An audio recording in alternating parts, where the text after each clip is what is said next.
देवोऽयमिन्द्रियबलप्रलयं करोति नैवेद्यमिन्द्रियबलप्रदखाद्यमेतत् चित्रं तथापि पुरतः स्थितमर्हतोऽस्य शोभां बिभर्ति जगतो नयनोत्सवाय। अयम देवः, ये जिनेन्द्र देव, इंद्रिय बल प्रलयं करोति, इंद्रियों के बल का नाश कर डालते हैं और केवल ज्ञान के बल को प्रदान करते हैं। इंद्रिय ज्ञान तो बहुत छोटा सा है, इंद्रिय ज्ञान कुछ जानता है और केवल ज्ञान सब कुछ जानता है। कुछ दोनों में एक में केवल कुछ है और एक में सब कुछ। तो यह जिनेन्द्र भगवान, ये देव का अर्थ आराध्य, ये हमारे आराध्य अरिहंत परमात्मा इंद्रिय बल प्रलयं करोति, इंद्रियों के बल का नाश करते हैं। और एतत् खाद्यम नैवेद्यम इंद्रिय बल प्रदम, यह जो खाद्य पदार्थ रूप नैवेद्य है, नैवेद्य में मिष्टान्न पकवान सब आ जाते थे। तो एतत् खाद्यम नैवेद्यम, ये जो खाद्य, आचार्य समंतभद्र स्वामी ने खाद्य शब्द का जो प्रयोग किया है, खाद्यम मोदक आदि ही, वहां पर ये लिखा है मोदक लड्डुक आदि, यानी पकवान और मिष्टान्न, उनको खाद्य कहते हैं। और यहाँ पर एतत् खाद्यम नैवेद्यम, ये जो मिष्टान्न पकवान रूप नैवेद्य है, कैसा है? तो इंद्रिय बल प्रदम, इंद्रियों को बल प्रदान करने वाला है। और देखो, दो बिल्कुल विरुद्ध प्रकृति की वाले अपने सामने हैं, एक तो पूज्य और एक ये नैवेद्य जो पूजा सामग्री है वो। तो पूज्य कैसे हैं? तो इंद्रियों के बल को नष्ट करने वाले हैं और आत्मा के बल को बढ़ाने वाले हैं।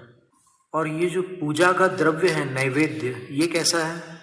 ये इंद्रिय को बल प्रदान करने वाला है, इंद्रिय बल प्रदम, इंद्रियों को बल प्रदान करने वाला है। पर फिर भी ये दोनों विरुद्ध प्रकृति वाले होते हुए भी चित्रम, ये आश्चर्यकारक है। तथापि, ऐसा होते हुए भी अस्य अर्हतः पुरतः स्थितम नैवेद्यम, इन अरहंत भगवान के सामने स्थित जो नैवेद्य है वह जगतः नयनोत्सवाय शोभाम बिभर्ति, सारे जगत के नयनों के उत्सव के लिए शोभा को धारण करता है। यानी संपूर्ण जगत के नयनों को प्रसन्न करता हुआ वह नैवेद्य शोभित होता है।